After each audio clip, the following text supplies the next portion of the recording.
Hi, everyone. Good afternoon. I just want to check to ensure that everybody on the live stream is hearing me properly.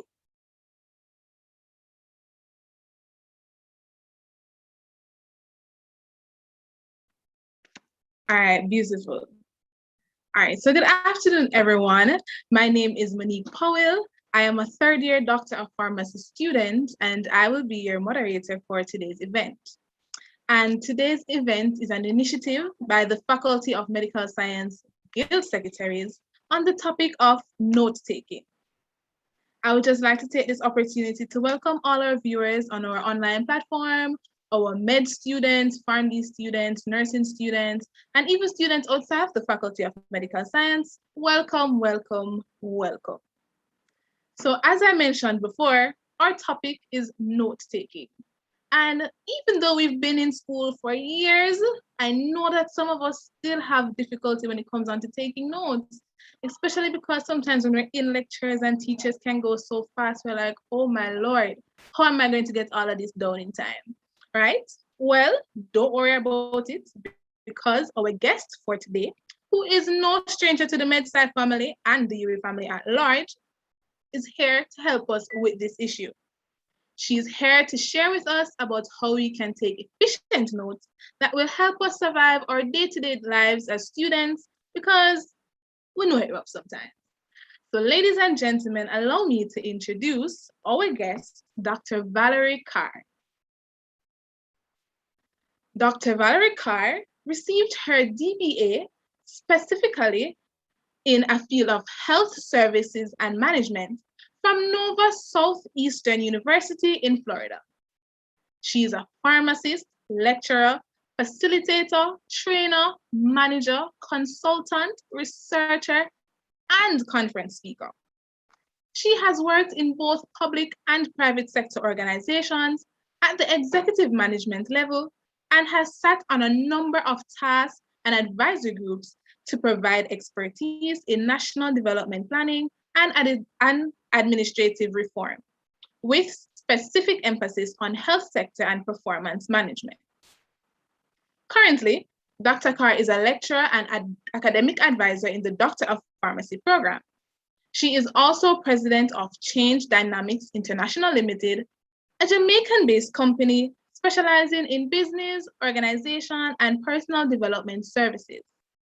As a freelance consultant for the past 12 years with Health Research for Action, a consultancy firm in Belgium, Dr. Carr has been involved in short-term consultancies in public health and administration through the Caribbean, Liberia, Guyana, and so many other places.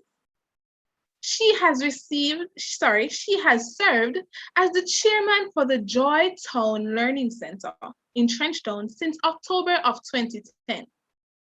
Dr. Carr has written and presented extensively on a variety of health, management, and organizational behavioral issues. She is an inductee of the Sigma Beta Delta Honor Society and is a member of several professional associations. She has been the recipient of various awards for academic excellence and contribution to the profession of pharmacy, locally and regionally. Ladies and gentlemen, Dr. Valerie Carr. Thank you so much, Monique, for that introduction. And I too want to just welcome everyone who is on the live stream to this seminar, a very, very, very important topic of note-taking. And I just want to also say thanks to the FMS Guild Committee for inviting me to do what I feel is a very important topic, as I mentioned. So I will just share my screen.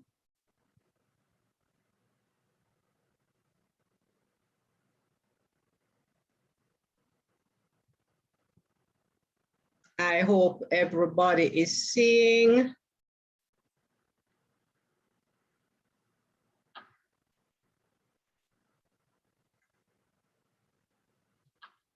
Monique, can you confirm everybody's seeing? Yes, Dr. Carr is seeing. All right, okay, great. Okay, so in this note-taking seminar, these are the objectives we are seeking to achieve. We want to discuss the purposes and the benefits of note-taking. We want to outline, and I will outline the strategies that you can use before the note-taking session, during note-taking, and after. I also will outline the skills of active listening. And finally, we'll go into a description of all of the well, not all, but the more popular note-taking systems. Now, I've given you this toolbox here as an image because I just want to bring out the point that I will be sharing a variety of tools and techniques with you. And the purpose really is for you to be able to identify which of the tools will work best in different situations, and also which of the tools works best for you. So although I'll be going through several of them, the point is not to give you information overload, but for you to know all of the options and therefore be able to find out and experiment with them so that you can find out which ones will work best for you. So we always want to start off with what is the issue that we're speaking about? What is note-taking? And as we see here on the slide, it is the practice of recording information from different sources and platforms, and very importantly, in a systematic way. It has to be organized, and we'll be discussing more about that. We also, with note-taking, are able to record the essence of the information. And this helps you to be free to not have to bog down your mind trying to remember everything. Also, note-taking can be done in various settings. You can do it during a lecture, a meeting, a tutorial, and very importantly, while reading a textbook or an article. For example, you may be adding to your notes that you have received in class, or you may be adding, you may be doing research, and you need to be going through additional printed material. Before we get into the meat of the matter, I just want to differentiate between passive and active note-taking. The aim of this seminar is to make you or equip you to become active note takers. So if we have active note takers, that means we can have passive note takers. And that's what we don't want you to be. We don't want you to be like a sponge. Now, a sponge, whichever type of fluid you put it in, whether that's water, alcohol, oil, grease, it's going to just suck up everything. Right? It has no discretion. It just, doesn't matter. It doesn't care which fluid it is. It just sucks up everything. We don't want you to be like that sponge. We also don't want to be like a robot. Of course, with a robot, garbage in and garbage out. And also the robot, usually when you're acting in a robotic way, you are just not asking questions. You just take everything at face value. And that is not what we want to end up with here. We want to, if you are there, we want to move you from there into being an active note taker. So the passive note taker is one who writes everything. They will use screenshots of slides, copy and paste from either online material or other material from other persons. They will use a lot of direct quotes. And they will also accept everything without question, as we mentioned with our robot.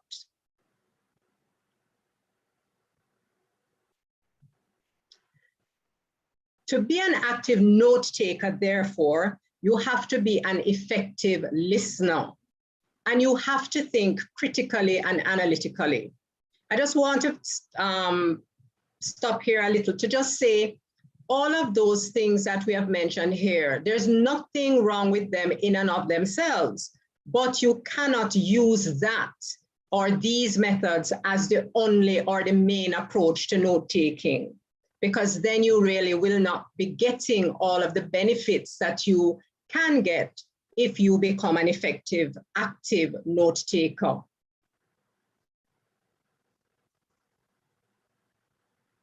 So as we know, to determine how valuable something is, we usually assess what benefits can we derive from it. And note-taking is no different. So what can you gain from note-taking? It enables you to avoid unintentional plagiarism. And I'm sure all of us know what plagiarism is, right? Using other people's material without sometimes realizing you're using it, or sometimes even doing it purposely. It helps to focus your attention on what is important in what you hear or read. So it helps to shorten your study time. And I'm sure all of you would like that. It helps to avoid information overload. It provides another opportunity for you to interact with the material that you have gained during your lectures. And it helps you to understand and remember material and make connections.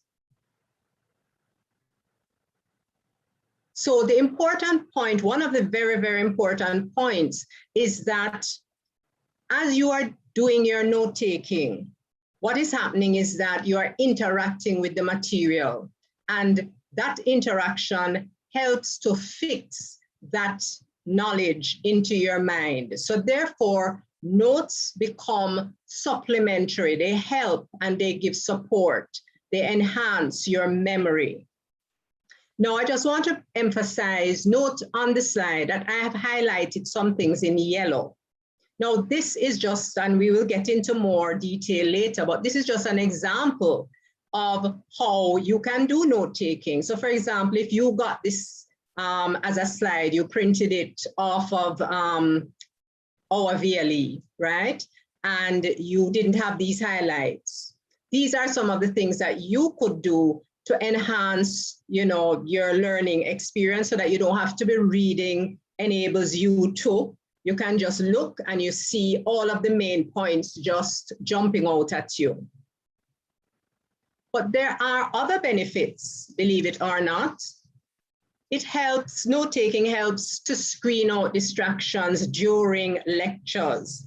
And in this online environment that we're operating in a lot now with the pandemic, that is something that is going to be very helpful. It helps you to structure assignments that you are researching. It provides a personal record of what you have learned. So you're not depending on the notes from the lecturer or the notes from an author. It becomes your own personal record. It gets your creative juices flowing. And we'll see that some of the note-taking systems allow you to be creative in how you apply them. It stimulates your critical thinking skills. And it sets you up for effective exam revision. And I'm sure that might be the most important benefit that many of you would see from note-taking.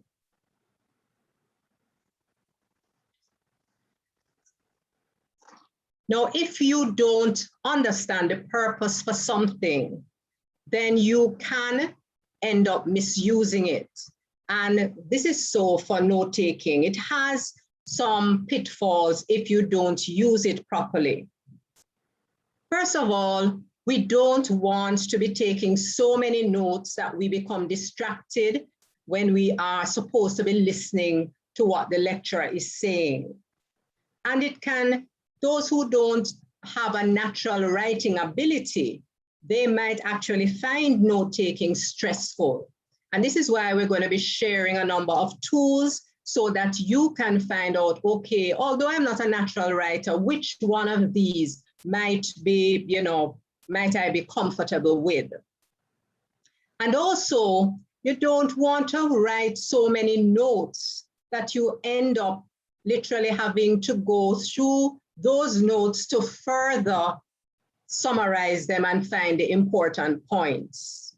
So we're planning in this session to equip you so that you understand the tools to use so you don't end up in these problems. So as we said in the objectives, I'm going to take you through some strategies that you will use before taking your notes, those you will use during the notes, and those you will use after you have taken the notes. So in terms of before taking the notes, it's always good to use a large notebook, particularly those that have the 3 subject or 5 subject types of format, because that allows you to categorize different types of notes in your book. Or better still, a loose leaf folder, as that offers you even greater flexibility and allows you to remain organized. Depending on the note-taking system that you end up getting comfortable with, you should rule up your pages before you're going into the lecture so you can save time. You should look over your notes from the last time, particularly if the lecture is going to be a continuation of something that you did, prior to this class. In keeping with that, you should look back at your notes that your lecturer has given to you, and you need to understand which objectives have been completed and which of those remain, because then that will guide you as to which topics you will be concentrating on. And that in turn will help you to know what kind of note-taking system would fit in with that particular topic. It's always good if you have your lecture notes, slides, whatever, prior to class, it's always good to read them through to get an overview and a general understanding of the material. And that will help you to prepare ahead of time and make your note-taking so much easier. It's always best to use ink, because I'm sure many of you may have done notes in pencil, and over a period of time, as the pages rub against each other or your fingers run on them, they smear and they become hard to read after a while. So although I know sometimes you don't want to use pen because in case you make an error or whatever, but it's your personal notes. So you can just put a line through it, no problem. At the beginning of the lecture, you should write down the details so that you know which session did I take these notes in. So you should always date your notes, even date the time, the tutor's name, and the subject. And if you are doing your note-taking and you're doing it from printed material, it is always good to note the reference, the author, the date that you accessed the printed material. And this will help you when you're going back through your notes. Suppose you find that there is an error or you don't remember if that is exactly how it should have been written. Then you can go back and you will know which source to go back and check. It also helps you with sorting your notes. As you're taking notes, it's always best to not fill up all of your page. Leave some spaces, leave a wide margin and leave other blank spaces between sections. Because after the lecture, for example, you may want to go and do some further reading, and that will allow you space for you to fill in any gaps. Also, the spacing of the sections helps you to know when you are transitioning from one section to another. Now, remember we said that the passive note taker takes note of everything. So as an active note taker, one of the things you are trying to do is to identify what information is worthy of noting. You should not write down or even try to write down everything. That's going to bog you down. So an active note taker has to have active listening strategies, because remember we said earlier that to be an active, an effective note taker, you have to be an effective listener. So what are some of these active listening strategies? So if you're going into a lecture, it's always good to get there early if it's a face-to-face lecture, so that you can be within good hearing distance of the lecturer. Or if you are doing your session online, it's still good to come early so that you can adjust your audio settings and do any of the other things that you need to do technologically, so that you're settled and ready by the time the lecture is ready to begin, and you can give your full attention. Avoid distractions that may interfere with your concentration. Now, I know, with young people, you have your phone, you have, and especially because you have to be doing things from home, you may have other family members who are milling around, other children, etc. So I know that this is easier said than done in some situations. But if you're going to be involved and participate in the lecture, to be able to take notes, then you have to avoid distractions. And as we said earlier, actually your note taking, if you're doing it properly, it actually helps you to pay attention to what's happening, because you don't want to miss anything that's important, or your notes are going to be incomplete. When we speak about active listening, we mean listening, not just hearing, because the passive note taker, or sometimes they're not even taking notes, they're just there listening, and everything is either flying over their head or going through one ears and out the other. So they're simply hearing, they're not listening to the message that's being spoken. So when we say listening, we are saying that you're listening in an active way to be able to screen out what are the main ideas and what are the supporting facts. In a lecture, usually the first statements that the lecturer will say are usually introductory. And so we said one of the things you need to do is to determine what is noteworthy. So usually those introductory statements, those first sets of statements that the lecturer will give, are not usually that critical.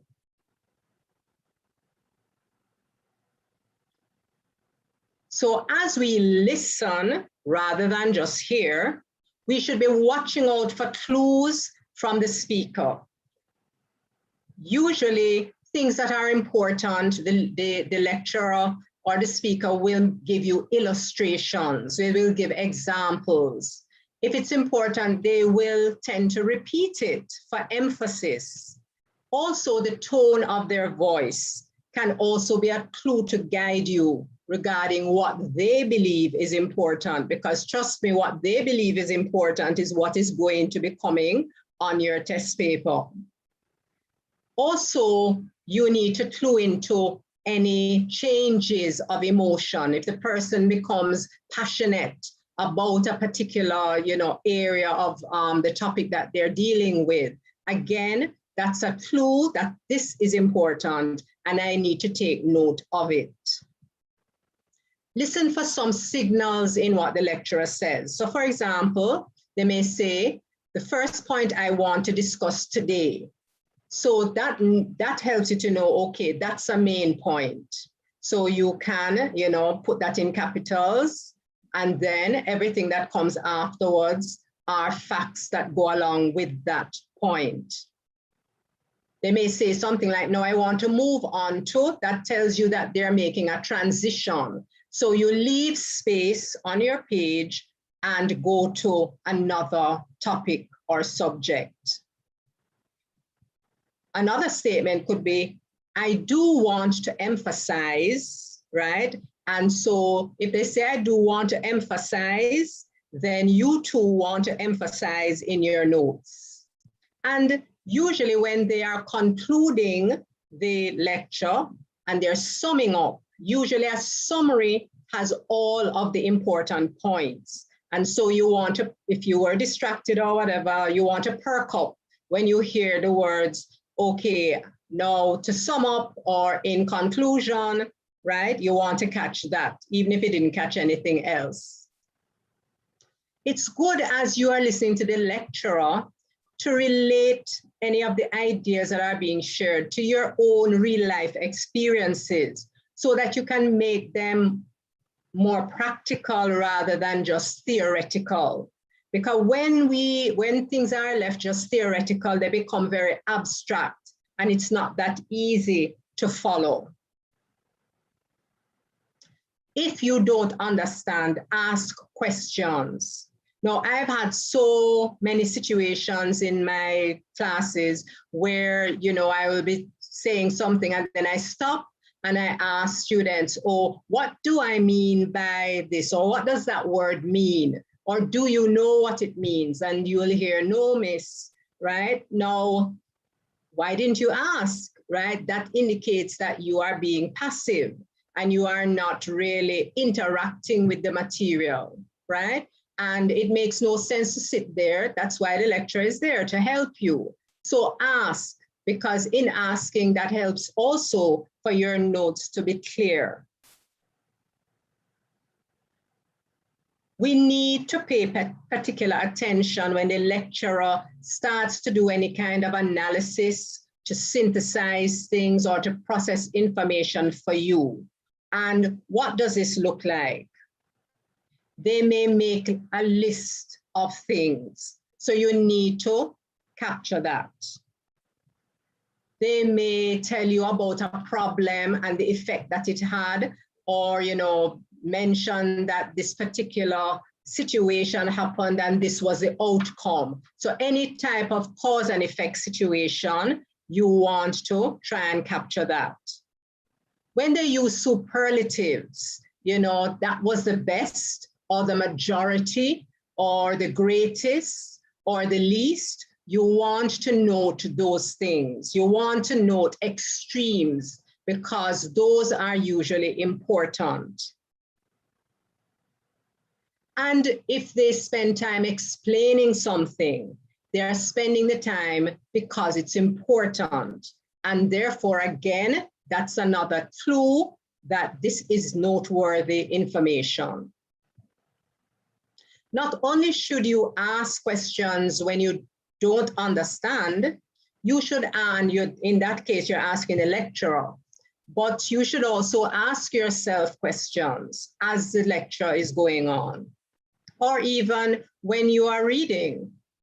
Do I agree with what I'm hearing or reading?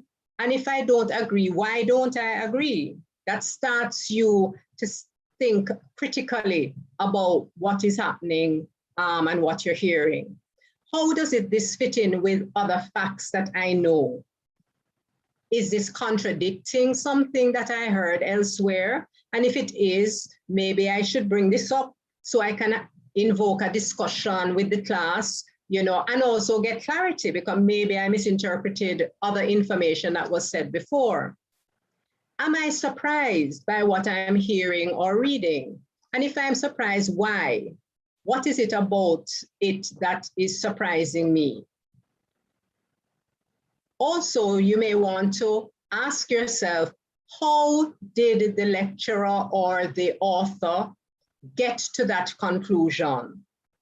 Because if you understand how they came to that conclusion, then that means that you have understood the information that has been shared.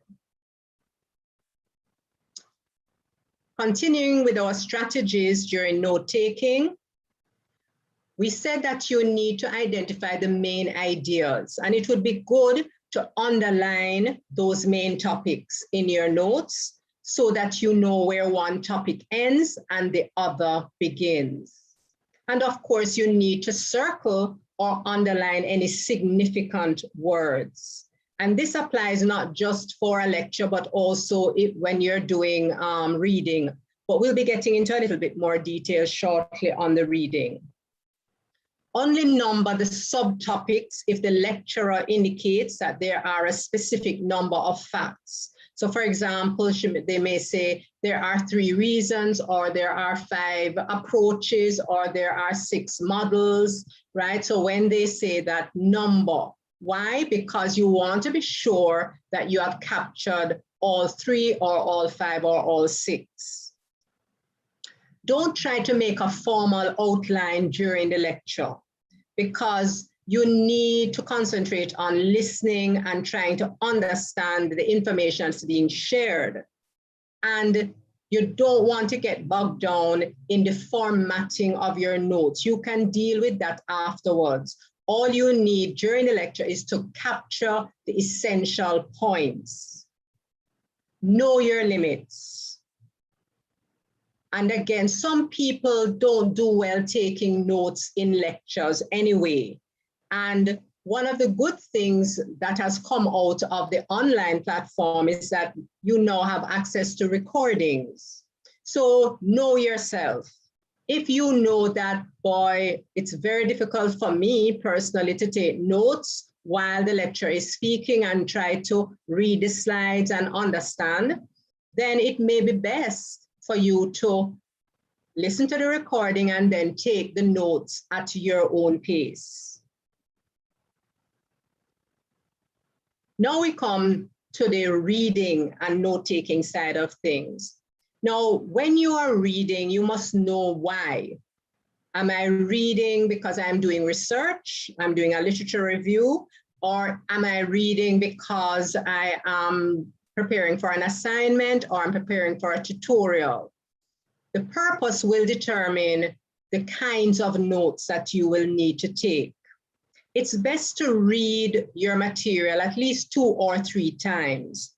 The first time is to skim for the overall understanding. So you look at the title, you look at the abstract, you look at the introduction or the first paragraph, and then you look at the various topic headings. And that kind of gives you an overview of what the section or what the chapter is dealing with.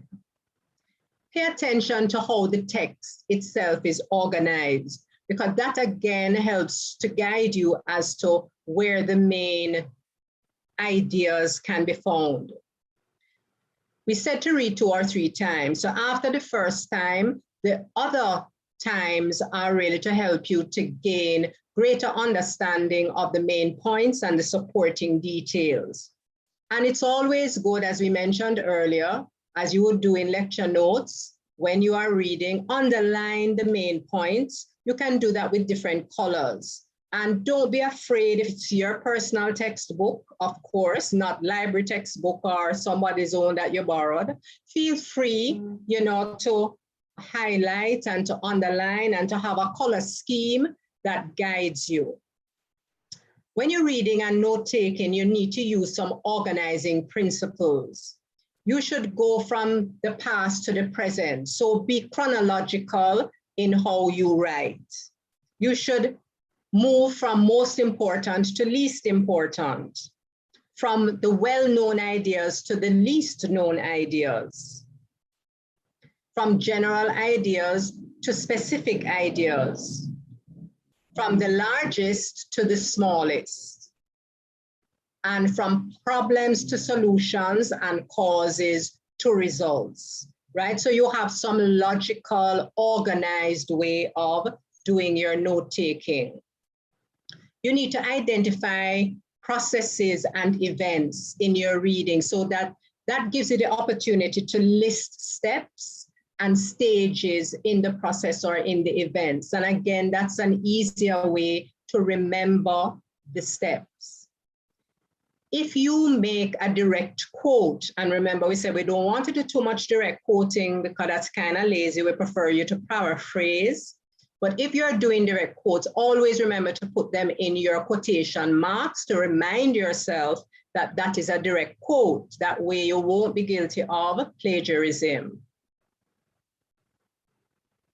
Make reference to the sources for notes in case you go through the notes and you require clarification. And it's best to do this at the beginning. As soon as you go into the book or you start reading the article, make the note of the author and the source, etc. Because sometimes when we leave it to the end, we forget. And ensure that the points are sufficiently condensed and organized. Now, it's always good to develop a note-taking shorthand. So instead of writing out words, you can use symbols. You can use abbreviations, you can use contractions in notes.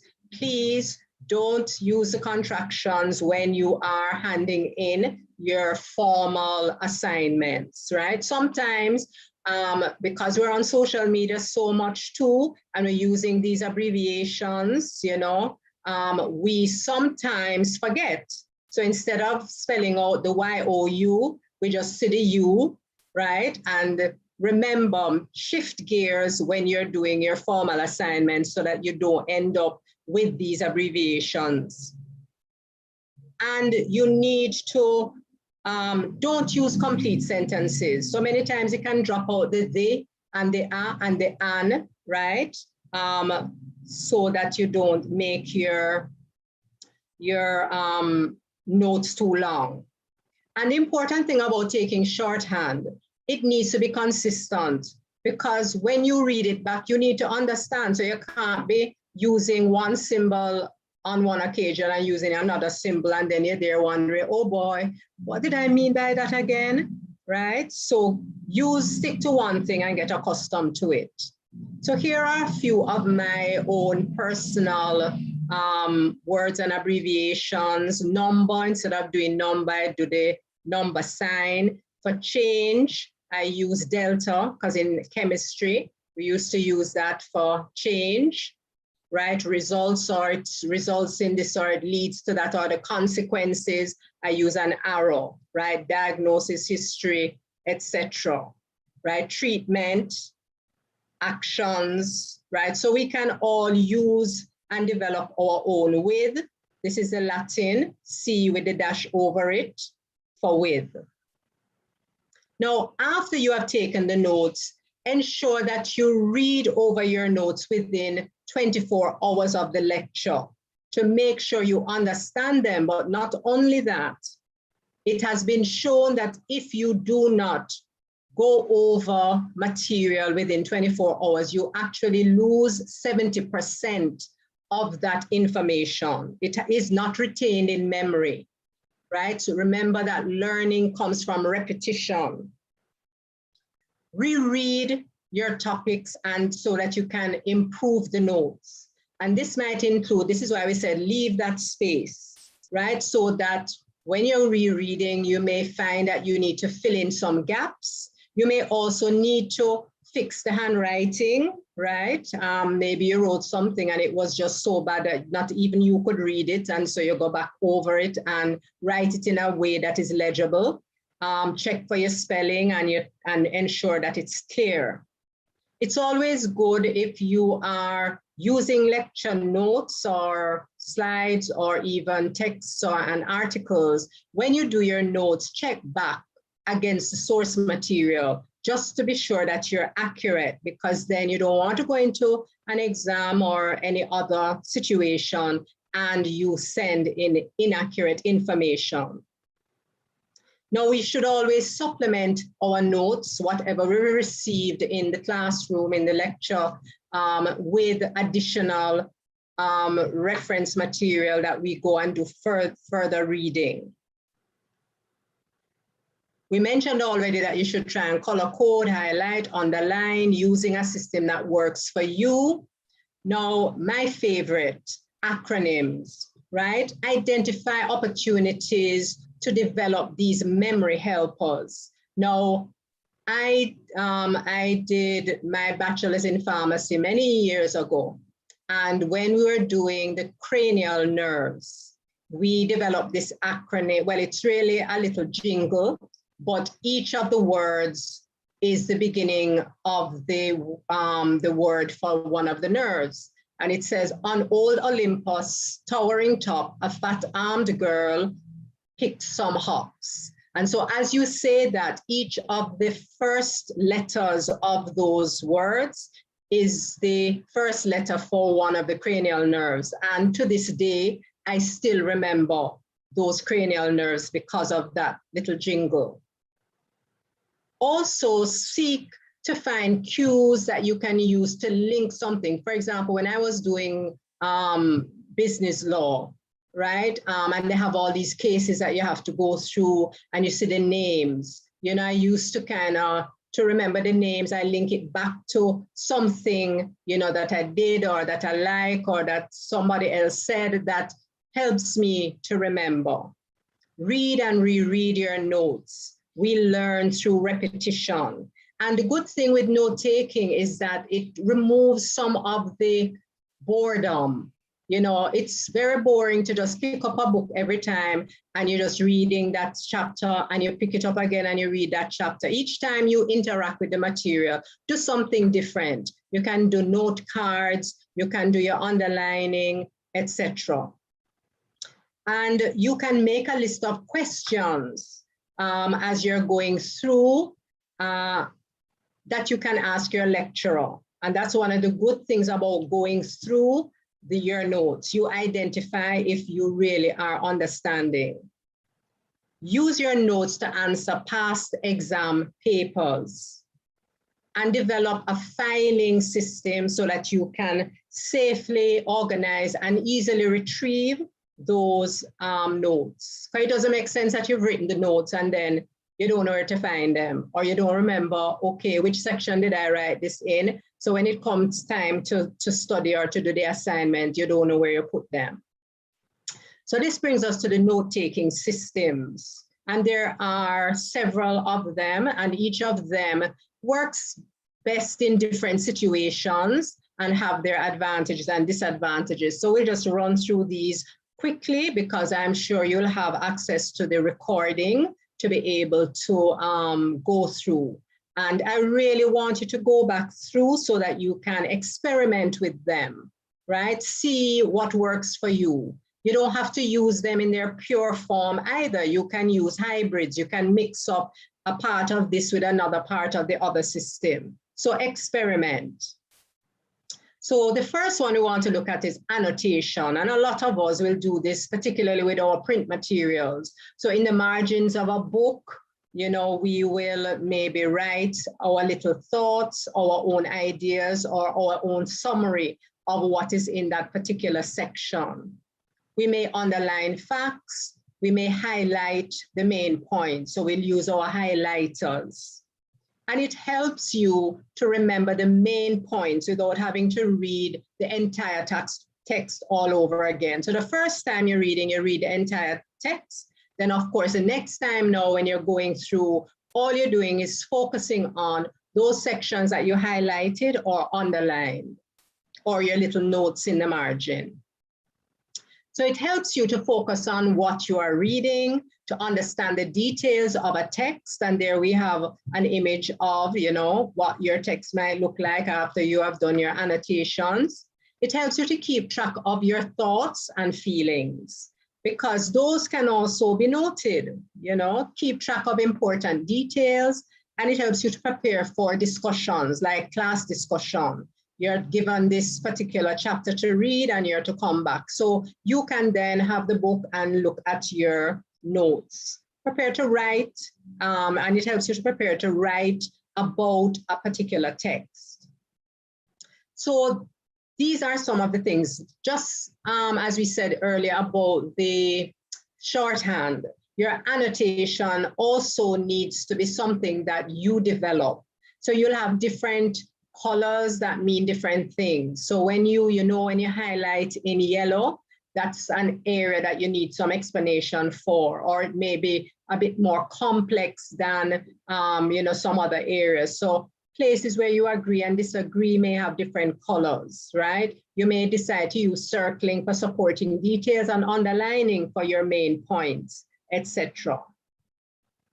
Then we have our outline notes, or what we call linear notes. And sometimes you'll see me give alternative names, because as you go and look in the literature, you will see them calling the same thing different names. So with the outline method, we use only keywords and phrases, and we usually number them sequentially, but we don't have to number them. We can put our headings and subheadings. And what this helps you to do is to show the main points of the lecture or the meeting that you are attending, and show the relationship between the single items. So how it works is that the general information begins at the left margin, and then each more specific group of facts is indented to the right.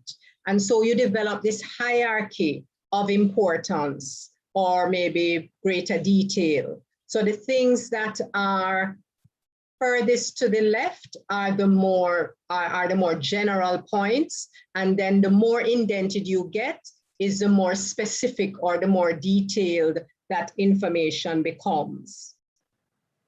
So here is an example, of such here. The advantages of outline notes is that it reduces the time that is needed to edit and to review your notes. It helps you to organize the information in a highly structured, logical manner, and allows you to prioritize the material. Because of course, we'll know that the priority points are those that are closest to the left.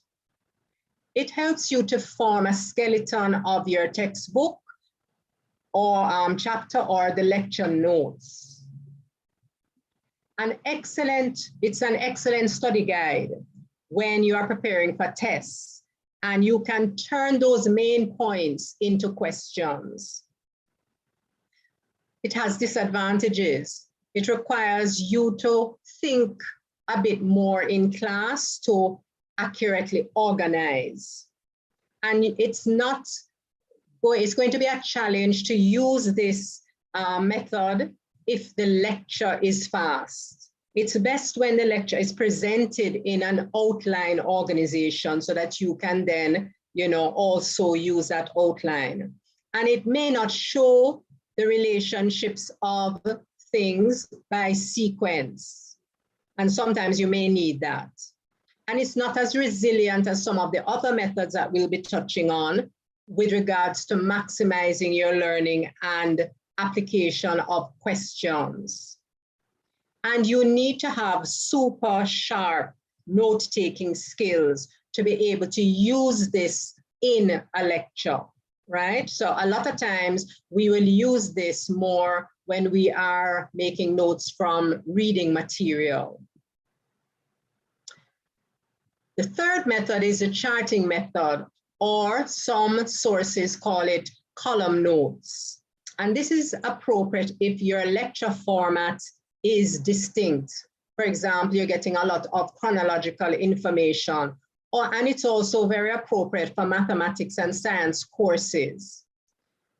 How it works is that you draw columns, and for each of the columns, you put an appropriate heading or category. And so it's in a table form. Now you would have to determine the categories to be covered in the lecture and set up your paper in advance with those column headings. And as you listen to the lecture or you go through your text, your reading, you record the information, placing the ideas into the different categories. And there we have an example. So we have categories: period, important people, events, significance. So in going through, as we go through whatever it is, a chapter or so, we will note the different information under those headings. Advantages of the charting method: it's useful when you have a test that will, because it helps you to focus on both facts and relationships. And it can be used when content is heavy and when it's presented at a fast pace. It reduces the amount of time that you spend editing and reviewing in preparation for your test, and it can provide an overview of the whole course on one big paper. Disadvantages: learning how to use a system, and as we said, you have to identify which categories are going to be appropriate for the particular lecture or section of the lecture that is coming up. So if you don't have prior knowledge of the lecture material, you're not going to be able to determine the categories that will work best. And you may not have sufficient time to draw up those columns and categorize them as you're actually going through the lecture. So again, it may be most appropriate for when you are doing your reading. Now, my favorite, one of my favorites, because I'm a very visual person, is the mapping method or the mind maps. And this is a graphic representation of the content of your lecture. It helps to show relationships about different ideas and concepts, and these are joined together by lines that will show the links between them. It doesn't follow a linear sequence, and you use colors and symbols to illustrate the different ideas. Some text will refer to these as spidergrams or concept maps. So here's an example, and it's really dealing with the same topic that we're dealing with right now, the mind map. So notice that for the particular topic, we have here, what is it? And we have branching off of that, all of the different types of things that you can use when you're doing the mind map. We have, why is it useful? And we have all of the things here. It's fast, it's easy to find information at a glance, and what is it used for? And we have all of the branches. So note, you can just look at this and you can just see everything in one visual. And here are just some examples of others, other types. And so this is one of those approaches that you can start to become very creative with and do what suits you, right? Different things will work best depending on what topic it is you are covering. Of course, the advantages are that it helps you to keep your notes on one page, so you're less likely to ramble on and write too much. You can see all of the main points at a glance, and you can keep your points grouped together. And that is particularly helpful when you're writing essays. It clearly shows gaps which need more research, and it can take many forms, as we said, so you can allow your creative juices to flow. Now, it works well if the lecture content is heavy and well organized, or if there's a guest lecturer and you really didn't know how they were going to be presenting or what they were going to be presenting, you can do your mind map right there. You can visually track your lecture no matter the conditions. And it does not require deep thought, as relationships can be seen easily. It's easy to edit. You can just add numbers, marks, and any color coding. It helps you to restructure your thinking sometimes, because when you start to look at the flow, you may realize, but no, that don't flow too well, and it helps you to go back and think through things. It does help you to do memory drills and to build relationship between concepts. Then we have our summary notes, which is a condensed version of the information. It's written in a paragraph form. And of course, you use your own words. And this is used when it is difficult to split things into sections and subsections. It helps to make you understand better as you are able to analyze. You have to analyze to know how to put it into a more condensed form. So how you do this, you read the information or you reread the notes you have written, and you determine then what you believe are the main ideas, highlight the words or phrases that lead you to this conclusion, write a sentence that summarizes the information. You should reread your original notes or text to ensure that your summary sentence does capture all of the main ideas. And then you add 5 to 7 key points that support your summary sentence, and then you write a concluding sentence. Now, a very, very popular method, and this is the last method we're doing, is the Cornell Method. And this provides a systematic format for condensing and organizing your notes without requiring a lot of recopying. What you do, you draw a vertical line a few inches from the left side of your paper, and then you draw a horizontal line a few inches from the bottom of the page. So this is what your page, you'll rule up your page like this. So then in the left-hand margin, you put your cues or your main ideas. And also you can use the left margin to put question marks if you're going through the notes that are supposed to be in the center of the page. You're going through them and there's something that's not too clear, you can then put question signs in the left-hand margin. And at the area of the bottom is where you put your summary. So here we have an example, right? So you have your heading, you have your essential question, in this case, what is history? You have your main idea, right, which is history. Then you have all of the notes, and then you have a summary.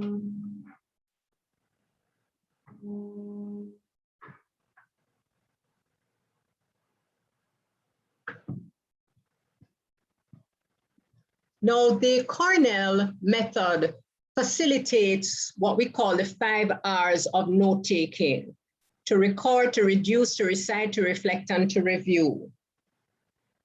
And so with the Cornell method, you record your notes, as we said, in the center of the page to the right hand, and then you reduce your notes into the recall column on the left. Now, what that helps you to do is you can cover the notes, and all you use is the cues, and the cues help you to recite out loud to see whether you remember the notes that you have in the center.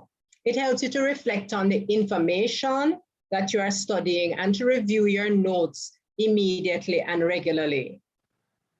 And there are a number of advantages. Of course, it's very organized, it's systematic, it provides an easy format, it's simple and efficient, which saves you time and effort, and it can be used in any type of lecture situation.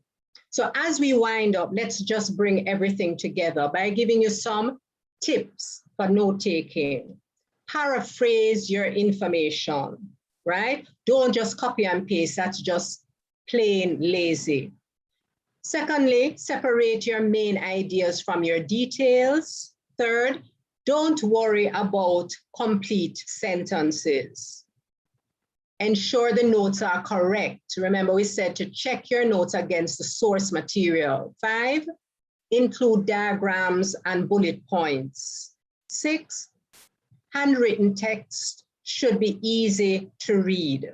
So write legibly, stick to a standard approach in your abbreviations.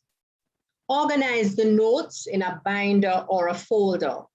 Combine the facts with opinions, and don't complicate your notes. Simple is better. So I've provided you with a note-taking checklist, right? There did I, and you can just go down to see how effective your note-taking has been. So our take-home message today: practice makes perfect. If you're not good at note-taking, start to practice, right? That's how you will learn and become more comfortable with it. Don't be afraid to experiment. Find what works for you. Note-taking is one of the key tools for success in learning. Start now if you haven't already, and challenge yourself. So the challenge I'm putting to you right now is, when you're going back through this recording, you should attempt to do note-taking. Try one of the systems that we have gone through to see how well and also which one is more comfortable for you. Ultimately, make note-taking fun. If it's going to be something that is, you find it, it's going to be a challenge and it's going to be hard and you're not going to stick with it. So be creative and do fun things with it. And you have references that you can look at. And I don't know if there's time for any questions.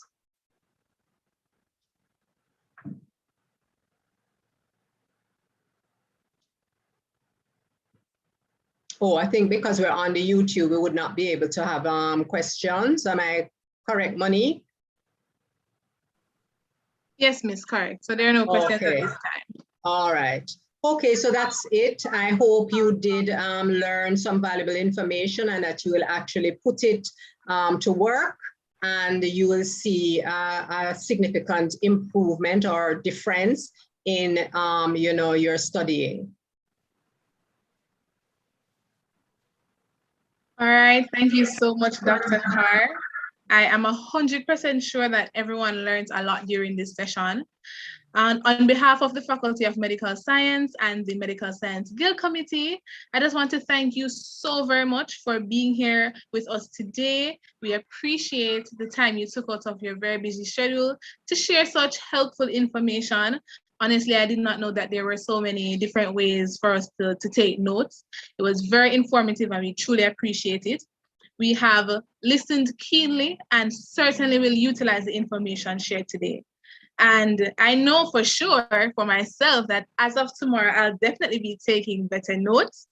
And since Dr. Carr is one of my lecturers, I'm pretty sure she can tell you guys. So, just check in with her to make sure that I learned everything I was supposed to today. All right. To our viewers on our online platform, thank you so very much for tuning in. We hope that you have left this session with an improved perspective as it relates to note-taking. Feel free to encourage your friends to tune in to the recording of this session. It will be posted on the Guild MedSci YouTube page.